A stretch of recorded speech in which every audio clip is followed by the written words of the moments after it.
Salut tout le monde, c'est Raito, on se retrouve pour les spoilers du chapitre 1053 de One Piece. Et qui dit spoiler du chapitre 1053, vous vous en doutez, dit les primes, mais également les nouveaux empereurs. Et là, on a des infos qui sont tombées. Dans cette vidéo-là, on va se concentrer uniquement sur du coup les deux nouveaux empereurs, mais également sur les primes de Luffy et de l'autre empereur dont on va parler. Et franchement, c'est pas forcément le premier empereur auquel on aurait pu penser, mais on va en parler, c'est parti. Bon, bien sûr, like la vidéo à maximum, défonce-moi cette barre de like et n'hésite pas bien sûr à t'abonner si tu aimes One Piece. Et dis-moi en commentaire si tu es content ou pas des deux empereurs qui ont été nommés et au niveau des primes si ça te satisfait ou pas. Comme ça au moins on aura ton avis et on saura si tu es d'accord ou pas ou si tu préférais peut-être autre chose. Bon, on va commencer par les deux nouveaux empereurs qui ont été nommés et en même temps je vais bien sûr donner leurs primes. On commence avec le plus évident, Luffy. Luffy est devenu effectivement officiellement un empereur parce que c'est vrai qu'après l'arc Whole Cake, on pouvait parler d'un cinquième empereur, il était un peu considéré par certains comme le cinquième empereur, mais n'était pas du tout un empereur à Yonko officiel pour l'instant. Là, ça y est, après avoir battu Kaido, la créature la plus puissante du monde, et surtout qu'en plus il a un des fruits les plus dangereux, bien évidemment qu'il a été nommé Yonko. Donc en soi, pas non plus de grande surprise après les prouesses qu'il a pu réaliser entre Whole Cake, puis ensuite du coup à Wano et Onigashima.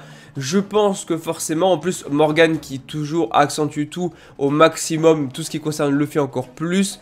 Voilà, forcément avec tout ça, oui, Luffy est devenu bel et bien un empereur. Mais maintenant, on a aussi sa prime, et sa prime s'élève à 3,5 milliards. C'est juste énorme.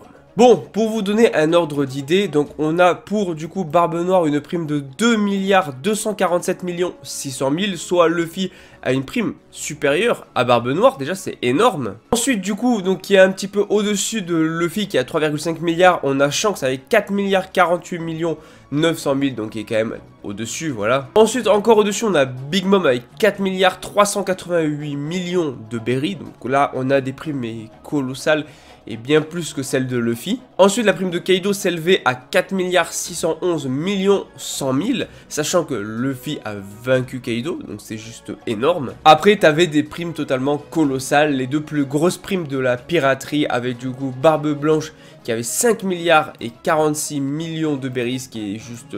Voilà, quand tu dépasses les 5 milliards, t'es quasiment au-dessus d'un empereur. En fait, Barbe Blanche était pour l'empereur en fait avec la plus grosse prime qui ait jamais existé.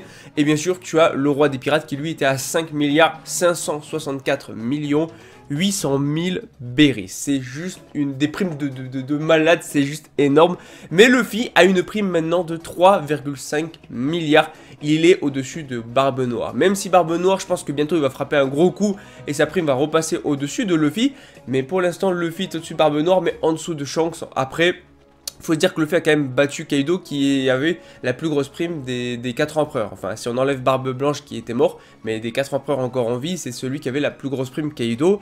Donc il l'a vaincu quand même, et il l'a vaincu quasiment tout seul. C'est vrai qu'il y a quand même eu le combat avec Kid et Law au tout début. Il y a même Zoro qui avait participé, puis il y a eu un peu de Yamato.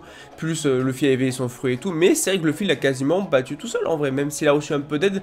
Pas tant que ça, pas tant que ça. Bon bref, en tout cas, ça c'est pour la prime de Luffy, qui est donc du coup nommé empereur. Mais on a également le deuxième empereur qui a été nommé, et c'est Weeble, le fils de Barbe Blanche, en tout cas le supposé fils de Barbe Blanche, qui a une prime supérieure à Luffy. Et en fait, il a une prime de 4 milliards. Alors là, je me pose des questions. Il a une prime de 4 milliards. 4 milliards, c'est énorme, c'est au-dessus de Luffy. On a 500 millions de plus que Luffy.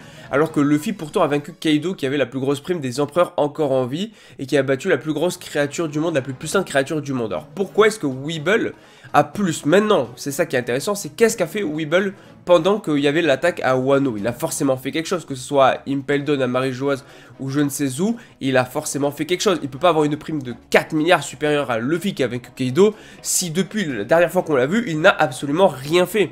Certes, il se fait appeler le fils de Barbe Blanche, ok d'accord, mais ça suffit pas non plus à lui mettre une prime à 4 milliards à plus que Luffy qui a vaincu Kaido. Donc là, vraiment, je me pose des questions sur ce qu'a réellement fait Weeble pendant tout l'arc en fait de Wano, qui s'est écoulé quand même pas mal de temps. Je me demande vraiment qu'est-ce qu'il a fait pour avoir une prime aussi haute. Enfin voilà, je voulais en parler parce que c'est un truc de fou, je voulais à tout prix lire les spoilers parce que là je pouvais pas attendre, de toute façon je me serais fait spoiler à un moment ou à un autre. Alors autant les regarder et vous en faire une petite vidéo. De toute façon il y aura toutes les autres primes, Kid, Law, etc. sûrement dans le chapitre complet. Donc du coup vous aurez la review normalement vendredi. Donc là on parlera un peu plus en détail non seulement de ça mais aussi du coup des primes de Ryogokyu, de pas mal de choses, de Robin, enfin voilà, il y aura pas mal de choses à dire. Bon en tout cas n'hésitez pas bien sûr à liker la vidéo, à vous abonner si vous aimez One Piece, dites-moi en commentaire votre avis sur le chapitre. Je vous dis à la prochaine, allez ciao tout le monde.